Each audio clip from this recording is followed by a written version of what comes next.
मैं निधि पहले एक आम लड़की थी, सपनों से भरी, अपने परिवार के लिए कुछ करने का जज्बा लिए। लेकिन क्या मालूम था, एक दिन मेरी जिंदगी की राहें इतनी गहरी अंधेरी हो जाएंगी।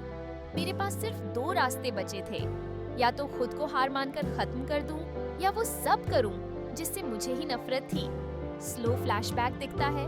निधि अपने छोटे से घर में है, माँ पिता से बातें कर रही है। वो दिन याद है जब मेरे घर में एकदम सन्नाटा छा गया था। पिता बिस्तर पर पड़े थे, माँ रोते रोते थक चुकी थी। मैं हर रोज काम की तलाश में जाती, लेकिन हर दरवाजा मेरे लिए बंद मिलता। निधि की आंखों में आंसू झलकते हैं। मैं काम के लिए मारी मारी फिर रही थी और तभी मेरी मुलाकात मोहिनी से हुई। उसने कहा था, पैसे चाहिए ना, मेरे साथ आओ, मैं तुम्हारी सारी परेशानियां खत्म कर दूंगी। उस समय मैंने सोचा था, शायद यही मेरा आखिरी मौका है। उसने मुझे लालच दिया और मैं मजबूरी में उसके पीछे पीछे चल पड़ी। उस वक्त मेरे पास सोचने का समय ही नहीं था, मुझे सिर्फ अपने परिवार को बचाना था।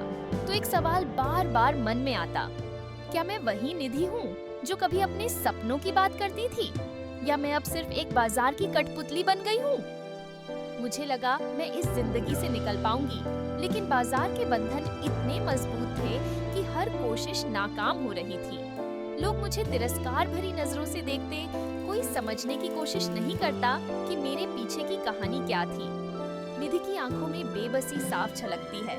वो झुकी नजरों से आगे की कहानी बताने लगती है। निधि आखिरी शब्दों में टूटन के साथ, अब इस बाजार की बेड़ियों में मैं जकड़ी हुई हूँ।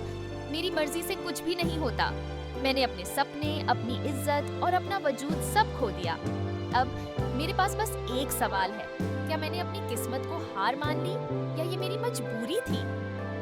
यह कहानी एक लड़की के सपनों और मजबूरी के बीच की उस खाई को दिखाती है जिसमें वो गिर पड़ी और जिसे समाज ने हमेशा सिर्फ एक बाजारू के